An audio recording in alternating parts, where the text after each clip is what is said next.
पहले तो मैं बहुत ज़्यादा शुक्रगुजार हूँ MS साहब का और प्रिंसिपल साहब का, जिन्होंने हमें यहाँ पर काम करने का मौका दिया, जिन्होंने हमें परमिशन दी। और मैं साथ साथ शुक्रगुजार हूँ हंदवाड़ा के लोगों का, जिन्होंने पूरा सपोर्ट किया हमें। और ये जो हमने हेल्प डेस्क खोला है, इसका मुद्दा और मकसद यही है कि लोगों को फ़ायदा हो। जो हमारे हंदवाड़ा के लोग हैं, देखिए हम श्रीनगर में तो काम करते ही हैं, जैसे अभी आप सुन रहे थे कि हमारे 2 लंगर खाने चल रहे हैं या और भी बहुत सारे हमारे वहाँ पर प्रोजेक्ट चल रहे हैं। बट हम चाह रहे हैं कि हमारे हर कश्मीर में, हर ज़िले में, हर डिस्ट्रिक्ट में हमारा काम हो और हम इंसानियत के लिए हमेशा कुछ कर सकें।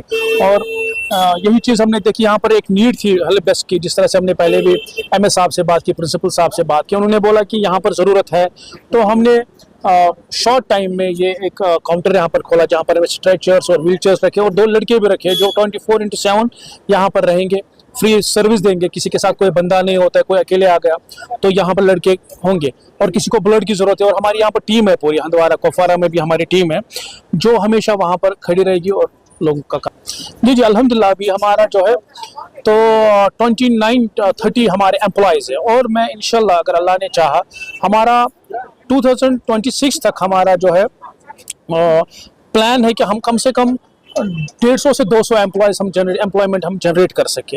यहाँ पर जैसे पता है, पढ़े लिखे हमारे बहुत सारे नौजवान हैं जो बेचारे पढ़े हैं बट उनको जॉब नहीं मिल रही है। और हमारा ये भी एक सोशल वर्क है। अगर हम जॉब प्रोवाइड कराने में कामयाब होते हैं तो मुझे लगता है ये भी एक सोशल वर्क है। मुझे लगता है अल्लाह ताला इससे राज़ी भी होगा। अगर कोई पढ़ा लिखा बेचारा है, वो डिप्रेशन से अगर बच रहा है, अगर उसको हम जॉब दे रहे हैं तो ये भी एक सोशल वर्क है।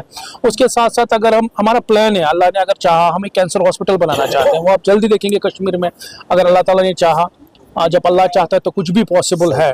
तो हमारे कैंसर हॉस्पिटल का प्लान है, तो वहाँ पर बहुत सारी एम्प्लॉयमेंट जनरेट हो सकती है। तो बस आप दुआ करें, इंशाल्लाह वहाँ पर कुछ किताबें वो रिसर्च कर सकते हैं, पढ़ सकते हैं वहाँ पर। और हम वो लाइब्रेरी भी कायम कर रहे हैं और इंशाल्लाह हर किसी कोने में पहुँचेंगे। अभी अगर अल्लाह ने ज़िंदगी दी, मुझे लग रहा है इंशाल्लाह अगर अल्लाह ने चाहा तो हर किसी जगह पहुँचेंगे। देखिए ड्रग फ्री बहुत पहले से हम काम कर रहे हैं, और जैसे आपको पता ही है कि बहुत चलन बढ़ रहा है इसका ड्रग का। तो इसमें जो है लोकल जो सपोर्ट बहुत ज़्यादा ज़रूरत है। NGO सपोर्ट कर रही है, और हम देख रहे हैं कि JNK पुलिस कितने अच्छे से हर किसी डिस्ट्रिक्ट में काम कर रहे हैं। हम रोज़ न्यूज़ चैनल्स पर देखते हैं कि कोई ना कोई पकड़ा गया, उसको PSA लगाया गया, उसकी प्रॉपर्टी अटैच की गई।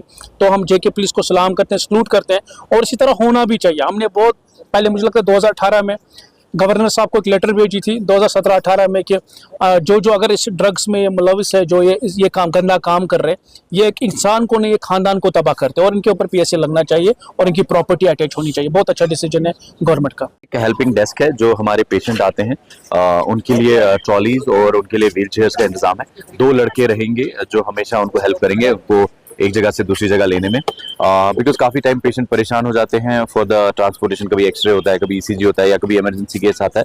तो एक अच्छा स्टेप है हॉस्पिटल एडमिनिस्ट्रेशन की तरफ से, एक कोलैबोरेटिव इफेक्ट है कि ये NGO एक एडिशनल बेनिफिट होगा for the benefit and welfare of the public. That's more important, जो पेशेंट केयर है। बिकॉज जब भी आपने देखा होगा पेशेंट आता है तो उसको 10 मिनट लग जाते हैं सोचने में कि मुझे लेफ्ट जाना है, राइट जाना है। तो these guys will be trained and they will be aware कि अगर ट्रॉमा है तो उसको व्हील चेयर को कहाँ की तरफ दौड़ा रहा है, और अगर ज़्यादा बड़ी इंजरी है तो ट्रॉलीज आर अवेलेबल। तो मुझे लगता है it's a good initiative and this is a beginning. We hope it turns out to be benefit for us, and we hope कि दिस ऑर्गेनाइजेशन जो NGO है, ये हमारे हंदवाड़ा में एक एडिड बोनेंजा और बेनिफिट बने।